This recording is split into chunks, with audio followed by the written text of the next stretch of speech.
Hey guys, it's JR. We're with TRC. We're out here in Oklahoma. This is our first video we're going to feature you guys in 2021 out here in the Great 405. I got my buddy Hunter's badass Can-Am X3, the side-by-side USA rig. It's going to make somewhere around 300 wheel horsepower. As you can see, it's got 4 Goodyear slicks on it. And the best part about it, it's 100% street legal. So we're going to take this thing out today. We're going to absolutely rip around Oklahoma City, see what we can't get into, because you never know what's going to be lurking in the streets of the 405.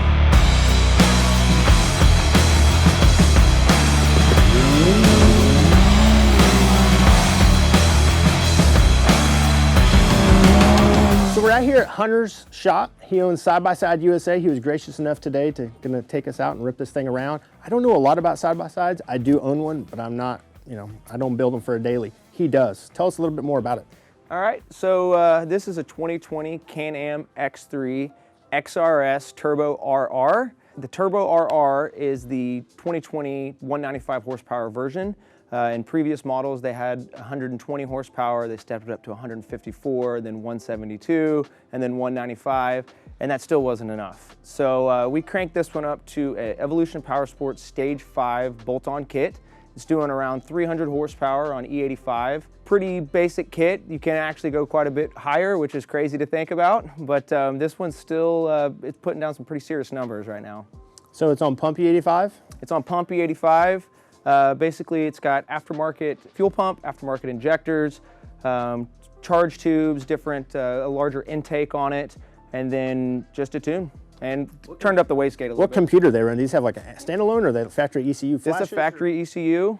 This one right here has actually 2 tunes on it. I'm allowed to go into launch control and build up boost on the line. And then if I want to just, maybe burn out or not have launch control, I can switch that off at the push of a button. Wow, that seems pretty crazy out of a side-by-side. That's like almost like Motec kind of technology. It is, it's pretty next level. And then the turbo, is it a factory turbo or is it just like a re-wheeled turbo? Or is it the factory OEM unit? This is a factory turbo. All we did was open the wastegate up a little more. Right now this is pushing around 28 PSI. Which sounds like a lot, but for these blocks, they actually can handle quite a bit. So this is a mild tune for this right now. So it's January, it's pretty chilly. It's about 45 degrees outside. We're gonna take this badass Can-Am out. We're gonna go rip around downtown Oklahoma City. 300 horsepower, 4 slicks. What could go wrong? Be sure to follow.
Definitely interesting. I've never raced anything like that in my life. So. Are you surprised?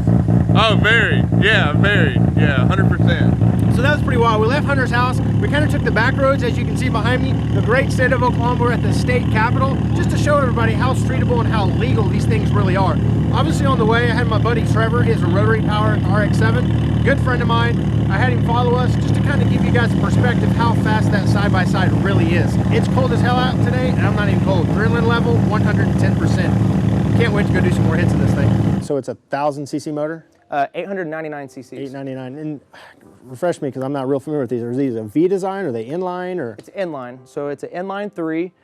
This is a Rotax motor, which the BRP platform has put this in all sorts of different machines. Sea-Doos and stuff, right? Sea-Doos. They also have them in airplanes. I mean, this is a very dependable motor. And I think that they built this motor with the look of maybe knowing people are going to add bolt-ons and make more horsepower on them. And You know, there's people right now that are pushing over 500 horsepower on a stock block with, you know, obviously different head studs and a few things, but stock block. So power to weight ratio. So what's this kind of thing weigh? Well, today with the roof on and all 4 seats on, we're probably weighing around 1850. But when we take the seats out, I take the windshield and the roof off, I can get her down to around 1700, 1650. And really when it's turned all the way up, that's when it's the most violent. Oh, I bet. So like at a, 1,700 pounds, 300 horsepower in sand or off-road, that's probably a pretty big handful. It hurts feelings. It hurts feelings. I bet. So I see the other one over here. Obviously, it's got bigger tires on it. Is it similar setup, or is it's obviously your off-road rig because it's all damn dirty? So I like to call this one the yin and the yang. They are completely different and they serve completely different purposes. This one here is a 2018 Can-Am X3 XRS. It's pretty much the same thing as this. However, this machine here, I've built it for rock crawling, I've built it for ripping trails. It's got aftermarket A-arms, aftermarket axles, upgraded diff, upgraded shocks, and actually this vehicle here, we drove it across the country last year. We drove it from Arizona to Canada, Canada to the Trans-American Trail, and the Trans-American Trail straight back to my front porch here in Oklahoma City. And never trailered it, driven the whole way? No trailer. It was 31 days, 9,881 miles. That's pretty damn gangster. And 2 transmissions. I blew 2 transmissions. This one has a stage 3 tune on it. It's doing around 225 horsepower, and with that, I get anywhere between 16 to 18 miles per gallon. Wow. Yeah, we were getting around 160 miles per tank. Obviously when you're in the mountains and you're heading downhill, that changes, get a little bit better. But averaging, we were getting 160 miles per tank and a 10-gallon tank. So we factored having a gas stop every 150 miles with extra fuel on board. You don't have to worry anything to worry about. Let's go.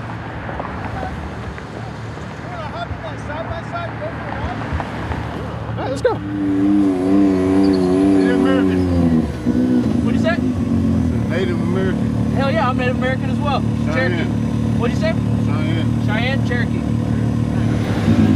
All right, we're gonna do a little launch control boost here. Here we go.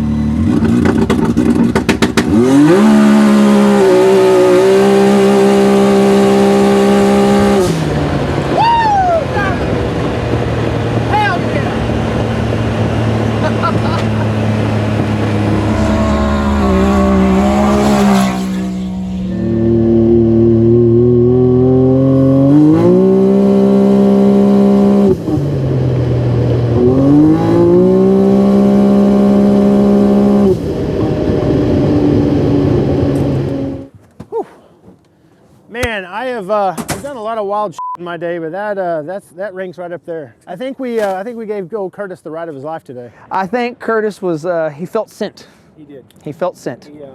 Obviously, we seen Curtis sitting on the corner, panhandling. I kind of had this idea. I was like, let's make that guy's day, Man, we appreciate you, and we just wanted to, make someone's day. You made my day. We took him to IHOP, gave him some food, gave him a few bucks, gave him a ride. Hopefully he'll remember that for the rest of his life. So we went out and made a quick test hit.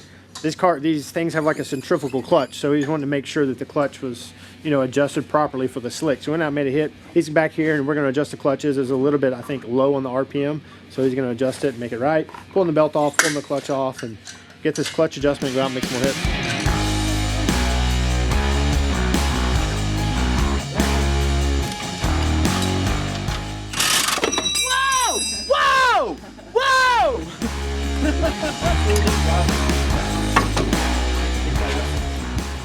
What are you doing here, man? We're gonna add weight to the clutch arms. These are the engagement arms here, and the more or less weight that you take out of them controls when the clutch engages. Right now my clutch was engaging around 8,300 RPMs when we were in 4-wheel drive with launch. So I want it to be around 8,000, and that's going to protect my belt and really put me right there in that good horsepower range where it's engaging. So essentially, you can re-weight the clutch to put it in whatever power band you want. Absolutely, and some people, they'll add 36-inch, 40-inch mud tire, tractor tires, and this allows you to really dial that in and save your belt life. And most people, they don't even realize, they'll put a tune on their vehicle and they don't do any clutch tuning. They'll do an ECU tune, no clutch tuning. You're not getting that power. It's not making it to the wheels. You're losing it all through the belt. This tool here is the Evolution Power Sports clutch tool. And there's a few people that make a tool like this, but really no one's as near as good. This makes it simple and fun to work on, actually. think that thing had a little bit of pressure to it. All right, so I'll pull this little fucker out. Is that an aftermarket clutch? Nope, it's completely stock. The stock clutches are good to handle up to 350 horsepower in these. Cool. So this is a little spot where you can add weights. Okay. And then this one is a little bit different, where they essentially do the same thing, but you can screw in these little things to add weights there. On this one, since it's so close and we just want to minutely, I'm going to put a neodymium magnet inside of there to get her dialed in. That's wild. The more you know.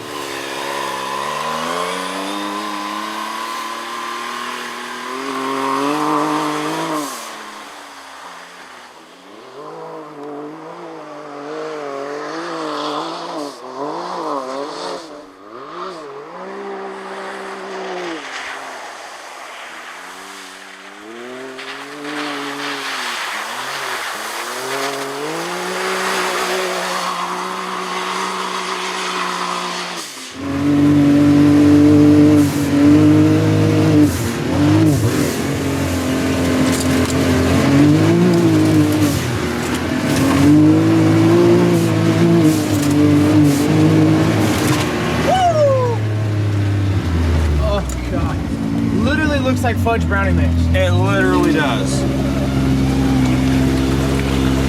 Kind of smells like it too. Smells like the cow just, like 100,000 cows just took this shit right there.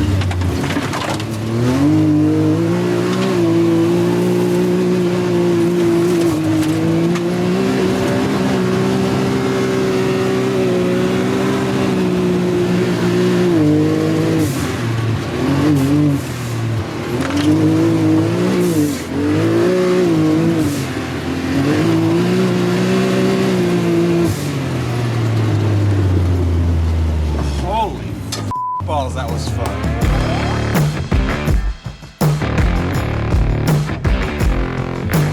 So when I bought this, it was just a bone stock 2020 Can-Am XRS Turbo RR. It's a mouthful. I knew about Evolution Power Sports and I wanted to get into that before I even bought this vehicle. I started with the Stage 3, which is pretty much just it's a mild tune. You don't have to do anything to the injectors, you don't have to do anything to the fuel pump. All you do is you adjust the wastegate and you'll download the tune onto it. And from there, I think it was on a 93 octane tune. And it put it at about 205 horsepower. It's pretty decent. But really what I wanted to do was step up to the Stage 5, which is an E85 big injector tune. And with this one right now, it's running a little bit of a custom tune from Evo. And this one is a Stage 5 big injectors with a 340 CFM fuel pump, because I plan on going even bigger. Stock intercooler, stock clutches. These clutches are really versatile. You can handle up to 300 horsepower at least. Props to Can-Am for making a really adjustable clutch, especially for people that are gonna change their tire size, change the riding style, sand to trails to street. There's just so many different ways these can ride, and I do believe they built it for customization like that. This one, this one's just for kind of cruising around town, hurting feelings around town, doing some digs.